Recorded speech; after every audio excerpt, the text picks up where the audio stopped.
મારા પર 31 તારીખે બપોરના ન્યૂ કોલ આવેલો હતો. મેં ઉપાડ્યો તો એકદમ ખરાબ ચિત્ર જોયું એટલે હું પણ ગભરાઈ ગઈ અને પછી મેં તો નંબર ડિલીટ જ મારી દીધો. પણ પછી સાંજના અમને અમારા જે ગ્રુપ ચાલે છે તે ગ્રુપમાં અમને જાણવાનું મળ્યું. બધા બહેનોએ મેસેજ કર્યો કે આ મારા પર આવેલો, પેલા બેન કે મારા પર આવેલો.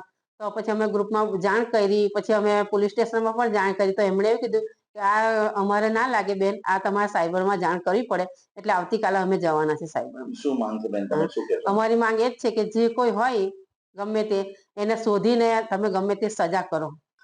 છેલ્લા ભરૂચ જિલ્લાની મોટા ભાગની બહેનો ઉપર ન્યૂડ કોલ આવી રહેલા છે અને તેની અંદર એ જે સામેની વ્યક્તિ છે તે બહેનો જો એમનો ન્યૂડ કોલ ઉચકે છે